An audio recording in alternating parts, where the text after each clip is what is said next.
The shopping mall's parking lot was hauntingly empty as I stepped outside that night. Overtime had dragged well into the late hours, and fatigue weighed heavily on me. The faint glow of scattered streetlights illuminated the asphalt, casting long, eerie shadows over the few remaining cars. My car sat in the distance, or so I thought, with its hazard lights blinking. I frowned. Had I accidentally pressed the panic button on my key fob? It didn't seem likely. Shrugging off the thought, I approached the vehicle, unlocked it, and slid into the driver's seat. The door's mechanical click echoed unnervingly in the silence. But as I settled in, a creeping unease coiled around me. The car didn't smell like mine. It carried the faint trace of cheap cologne and a metallic tang. Something was off. I started the engine, and the radio immediately burst to life. The channel it was tuned to was unfamiliar, its static-filled broadcast punctuated by a low, rhythmic whispering. My chest tightened. My gaze instinctively shifted to the rearview mirror. That's when I saw it, a small, neatly folded black cloth tucked into the crease of the back seat. Forcing myself to stay calm, I reached back and grabbed the cloth. Unfolding it, I discovered something that made my heart race. A photograph.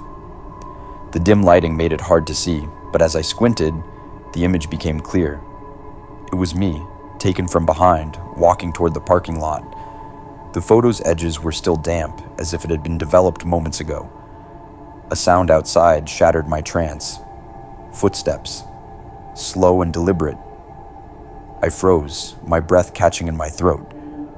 From the corner of my eye, I saw a shadow move beyond the car.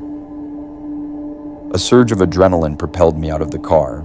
My legs felt unsteady as I stumbled a few steps back, clutching the photograph in my trembling hand.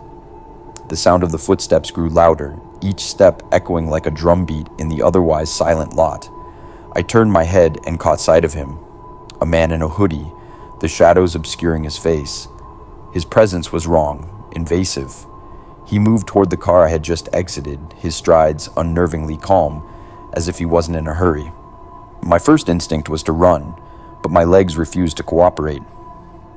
I ducked behind another car and peeked through the windshield, watching as the man opened the back door of my car. He rummaged inside before straightening up, his movements deliberate. Then, as if sensing my gaze, he turned in my direction. Though his face was obscured, I could feel his eyes piercing through the darkness, locking onto my hiding spot. My heart pounded, blood roaring in my ears. He knew I was there. He knew. Desperation clawed at me, and I fumbled for my phone.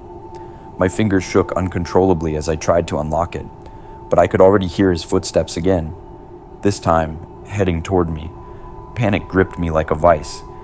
He was closing the distance, each step deliberate, predatory. I had to move. Now gathering every ounce of courage, I bolted from my hiding spot, breaking into a sprint toward my real car. The photograph slipped from my grasp, fluttering to the ground as I ran. Behind me, I could hear his pace quicken. He was chasing me. Reaching my car felt like surfacing from a nightmare. My hands fumbled with the keys, my movements clumsy in sheer terror.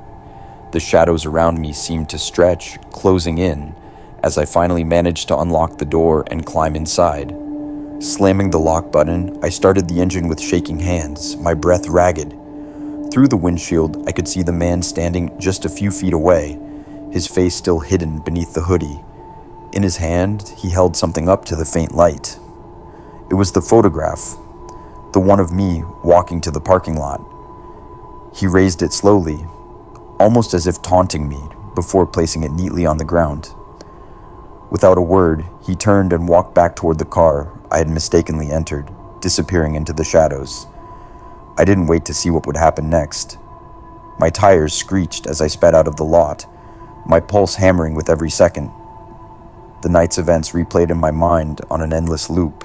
Who was that man? What did he want? The photograph suggested that he had been watching me, planning something. Had I interrupted his plan, or had he simply let me go this time? Even as I reached the safety of my home, the fear didn't subside. I locked every door and window, but the image of the man's shadowy figure and the photograph haunted me. Sleep was impossible. Somewhere out there, he was still out there, and I had no idea what he wanted or if I would see him again. The parking lot was no longer just a mundane space. It was a portal to something darker, a memory I would carry with me forever. And I knew one thing for certain: I would never let my guard down again.